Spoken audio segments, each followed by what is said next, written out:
دیکھیں ہمارا مسئلہ یہ نہیں ہے کہ ہم لوگ جو ہے نا وہ نمازوں میں روزوں میں پیچھے رہ گئے ہیں۔ دیکھیں نمازیں تو ہم لوگ پڑھتے ہیں ہماری مسجدوں میں، مدرسوں میں جا کے دیکھیں آپ، سالانہ لاکھوں لوگ جو ہیں نا بچے ہیں جو سالانہ حافظ قرآن بنتے ہیں۔ آپ مدرسوں میں جائیں، پاکستان میں صرف سالانہ لاکھوں جو ہے نا وہ حفاظ کرام فارغ التحصیل آپ کو لوگ مل جائیں گے جنہوں نے قرآن پاک حفظ کیا ہے، جو مطلب کہ معلم کا ایک مکمل ان کا ایک کورس ہوتا ہے وہ کر کے فارغ ہوتے ہیں۔ اصل ہم جو پیچھے رہے ہیں نا ہم لوگ، وہ اس بات سے ہم لوگ پیچھے رہے ہیں کہ ہم نے سائنس کا علم جو ہے نا وہ مدرسوں سے نکال دیا ہے۔ ہمارا ایک مولوی جو ہے، جو ایک حافظ قرآن ہے، ایک عالم ہے، وہ سائنس سے نا واقف ہے۔ دیکھیں کہ دنیاوی جو تعلیم ہے نا، جو اسکولوں کالجوں میں پڑھائی جاتی ہے، یہ جو تعلیم ہے یہ بغیر پریکٹیکل کے ہے۔ یہ اس تعلیم کا آج ہماری پریکٹیکل زندگی میں کوئی لینا دینا نہیں ہے، جبکہ اسلام پورے کا پورا دین ہے، نظام زندگی ہے، جس میں پریکٹیکل کے سوا کچھ ہوتا ہی نہیں ہے کہ آپ اسلام میں داخل ہو گئے تو اب آپ کی پوری پریکٹیکل لائف جو ہے نا وہ اسلام کے اکارڈنگ ہونی چاہیے۔ یہ اسلام ہے۔ ہم نے سائنس کو جو ہے وہ مدرسوں سے نکال دیا ہے، اس علم کو، قرآن کو مطلب کہ سائنٹیفکلی طور پہ مدرسوں میں نہیں پڑھایا جاتا۔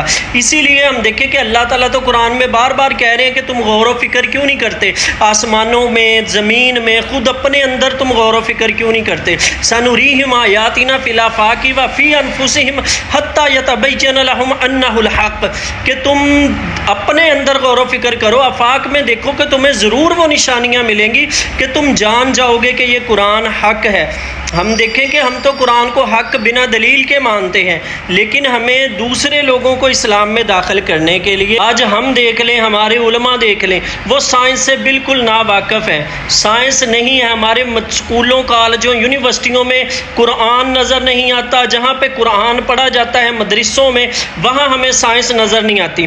اسی لیے ہم پیچھے رہ گئے ہیں کہ دیکھیں ہمارے علماء کو ہر وہ قرآن کی آیات جو سائنٹیفکلی پروو ہو چکی ہے، اس پروو ہونے کے بعد پتہ چلتی ہے کہ یہ قرآن کی آیات سائنس کے فلاں مفروضے پہ بات کرتی ہے، جبکہ ہم قرآن پڑھنے والے ہیں، مسلمان ہیں، روز قرآن ہماری زندگیوں میں نظر آنا چاہیے۔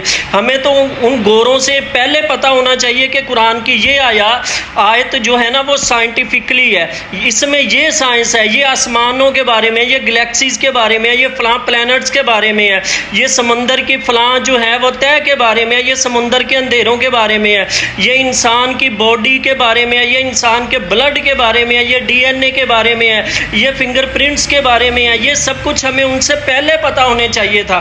ہمارے پیچھے رہنے کی وجہ یہی ہے کہ ہمیں ان کے بتانے کے بعد پتہ چل رہا ہے کہ قرآن کی فلاں جو آیات ہے نا وہ سائنٹیفکلی ہے، وہ سائنس پہ بات کرتی ہے۔ اسی لیے آج ہمارے مولوی، ہمارے علماء دیکھ لیں، وہ سائنس سے بیزار ہیں، انہیں پتہ ہی نہیں ہے۔ آپ کہتے ہیں کہ علماء سے قرآن پڑھیں، علماء سے جا کے سائنٹیفکلی کوئی آیات پوچھ لو، انہیں پتہ ہی نہیں ہوتا جب تک انہیں بتایا نہ جائے کہ یہ قرآن کی یہ آیت، یہ سائنس کے اس مفروضے پہ، سائنس کی یہ اب جو سائنس اسٹیبلش ہو رہی ہے، یہ قرآن ہمیں 1400 سال پہلے بتا چکا ہے۔ تو ہم نے 1400 سال سے قرآن کو صرف ایک مطلب کہ روایتی کتاب نعوذ باللہ سمجھ لیا۔ ہم نے اس کی عظمت کو، اس کی توقیر کو، اس کے جو ہے وہ علم کو یہ سمجھا ہی نہیں کہ یہ اللہ تعالیٰ کا علم ہے، یہ خالق کائنات کا علم ہے، یہ اس کریٹر کا علم ہے جس نے یہ پوری کائنات کریٹ کی ہے، جس نے یہ پوری کائنات تخلیق کی ہے۔ یہ قرآن اسی تخلیق کے بارے میں ہمیں آگاہ کرتا ہے، ہمیں بتاتا ہے، لیکن ہم اتنے نااہل رہے کہ ہم نے قرآن کو اس نظریے سے کبھی پڑھا ہی نہیں، ہم نے قرآن کو ہدایت کے لیے پڑھا ہی نہیں، ہم قرآن کو صرف حفظ کرتے ہیں، یاد کرتے ہیں بس۔